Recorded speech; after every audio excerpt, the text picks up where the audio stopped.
I discovered my husband was planning to divorce me, so I protected my assets. A week later, he filed and panicked when his plan backfired. Completely backfired, and this is the story of how my husband thought he could outsmart me. It started with whispers in the dark, bank transactions I never made, and a name Ilya Morrow that I had never heard before. Dean, my husband, wasn't just planning to leave me, he was planning to take everything, but he underestimated me. He thought I would crumble. Instead, I moved first. I protected what was mine, and 1 week later his entire plan backfired.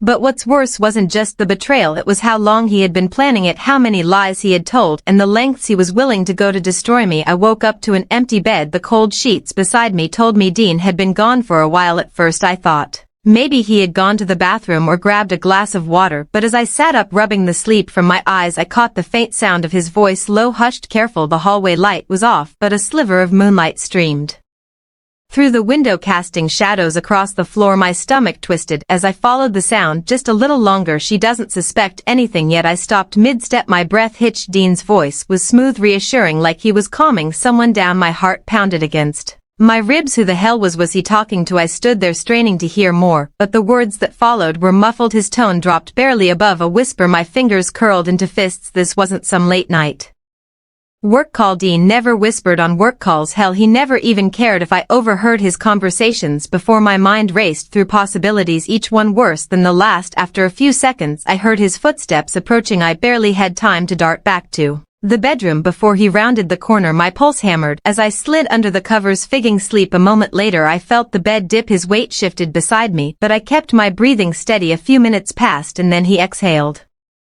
slowly, relaxed, like nothing had happened. I turned over, blinking up at him. Where were you? My voice came out soft, groggy, like I had just woken up. Bathroom, he muttered without hesitation. A lie. And the phone call. Dean barely flinched. Just a client, had to smooth out some details for a case. I stared at him, watching for any sign of hesitation. He met my gaze, unreadable as always. Maybe I was overthinking, maybe it really was work, but that whisper, that sentence, she doesn't suspect anything yet. I swallowed the lump in my throat and forced myself to roll over. My mind was screaming at me, but I ignored it. Not tonight, not yet. The next morning I woke up before Declan. He was still fast asleep, his arm draped across the pillow where my head should have been. I slipped out of bed, grabbed my phone and padded barefoot to the kitchen. I didn't usually check our bank accounts. Dean handled most of the finances, and I had never given it much thought, but something felt off. I scrolled through the transactions, my stomach tightened. $500, $1,200, $750, $2,000, a dozen withdrawals over the past 3 months, all relatively small, but frequent enough to raise a red flag. Dean and I shared expenses, mortgage, utilities, groceries, but we also had separate accounts for personal spending. These transactions weren't for bills, weren't for investments, and definitely weren't for anything we had discussed. I took a shaky breath, my hands tightening around my phone. Behind me I heard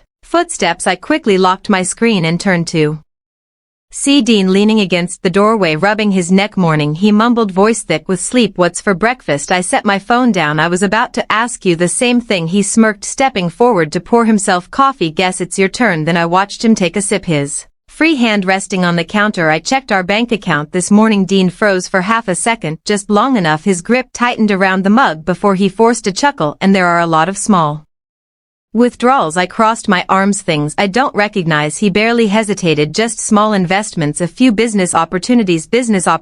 Dean nodded, setting his cup down. Nothing to worry about, short-term gains, that's all. He was lying. I could feel it. I just didn't know why. All day I tried to shake off the unease, but Dean made it impossible. He was glued to his phone, taking calls in the other room. His screen always flipped face down on the table. Every glance at him felt like there was a wall between us, one that hadn't been there before. That night, as I lay in bed staring at the ceiling, my mind refused to quiet down. Dean had always been smooth, confident, a man who could talk his way out of anything. But I'd been with him long enough to recognize when something was off. And something was definitely off. I turned toward him. He was already asleep, breathing steady, face calm, like a man with nothing to hide. But I wasn't convinced.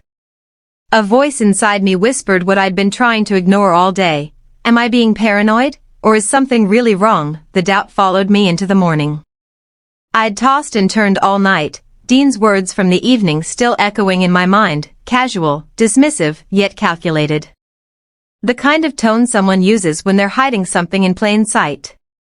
Dragging myself out of bed, I went through my routine, every move mechanical, my thoughts looping through every red flag I'd brushed aside over the past months. Then Dean walked into the kitchen like nothing was wrong. "Morning, babe," he said, kissing my temple before adding, "I was thinking we should probably get our financials in order, just in case of emergencies." I froze, my fingers tightening around my coffee mug. "Our financials?" I echoed. "Yeah," he said casually, sipping his coffee as if this was just another conversation. "Like, do you have a full list of your accounts, passwords, assets, stuff like that? We should keep it all in one place." My heartbeat thundered in my ears. Dean had never cared about my personal finances before. Sure, we shared a joint account for bills, but our savings had always been separate. That was just how it worked between us. I forced a neutral tone. "I guess I could put something together." He smiled faintly, but for a split second, his eyes flickered. Then he changed the subject as if nothing had happened. But my mind was already racing. This wasn't about us. And it wasn't about emergencies. Dean was preparing for something, and whatever it was, he didn't want me to see it coming. That evening he was unusually relaxed, laughing at the TV, scrolling through his phone, even suggesting takeout. Too perfect. Too rehearsed. Then it happened. He got up to shower, leaving his phone on the coffee table, something he never did. My pulse quickened. The screen, as always, was face down. But then a notification lit up, a text from a name I didn't know, Ilya Morrow. "Just make sure she stays in the dark." Almost there. My breath caught. Who was Ilya? What did almost there mean? Another woman? Money? A plan? Panic surged as I quickly set the phone back down just before Dean returned, towel in hand, calm as ever. I forced myself to play along, answering his casual question about dinner, but inside I was spiraling. Maybe it was innocent, I tried telling myself. A colleague. A business thing. But I knew better. The secrecy, the late-night calls, the sudden interest in my finances, it was all adding up. I didn't confront him. Not yet. If I was right, I needed proof.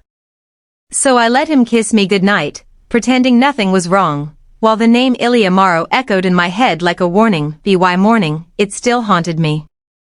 Over breakfast, Dean scrolled through his phone as if nothing had happened. Then he looked up, smiling. "Hey, babe, can you sign something real quick?" I nearly choked on my coffee. "Sign what?" I asked lightly. "Just some financial updates, for taxes," Dean said, sliding a document across the table. His tone was casual, but his fingers drummed an uneven rhythm. I skimmed the pages, my stomach tightening. Legal jargon blurred until one line jumped out: property transfer agreement. My assets, my savings, even the condo, everything into his name. "Dean," I said evenly, "what is this?" He smiled. "Just a precaution, babe. A convenience. Nothing changes." Nothing changes? You're asking me to sign over everything. Not everything, he said smoothly. Just consolidating, for protection. My hands trembled, not with fear but rage. This wasn't paranoia. This was a plan. I placed the papers back on the table. "I'm not signing this." His jaw clenched before he laughed. "Don't be dramatic. It's just paperwork." "Then why push me to sign without reading it?" His eyes hardened. "You really don't want to do this, do you?" His voice was low, edged with threat. I held his gaze. "Is that supposed to scare me?" He leaned back, arms crossed, expression unreadable. "You're making this harder than it needs to be." But I didn't break. I smiled, stood, and gathered the papers. "You're right. I'll think about it." His eyes narrowed, but I had already walked away, placing the documents neatly on the counter. He thought he was in control. Not anymore. That night he acted like nothing had happened, drinks, TV, scrolling his phone. But the truth was clear now. This was never about saving our marriage. He wasn't trying to fix anything, he was planning his exit, and he wanted to take everything with him. The next morning, I found Dean sipping coffee like nothing was wrong. When I sat down, he glanced up, already rehearsed. "We need to talk," he said. "I think we should separate. It's not working anymore." He wasn't asking, he was telling me, "You've been planning this, haven't you?" I said, "It's for the best, Saw. We've grown apart." "No," I leaned in, steady. "You mean you want out, but you don't want to leave empty-handed." His lips thinned, but he didn't deny it. I stayed calm, my voice even. "I already moved my assets." His body stiffened. His jaw clenched. In that instant, I saw him realize he had lost.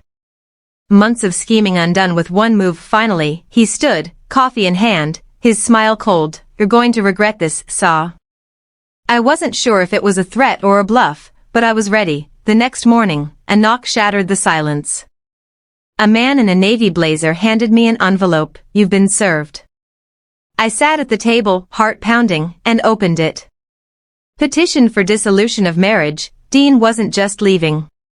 He wanted half of everything, our condo, the car, even spousal support.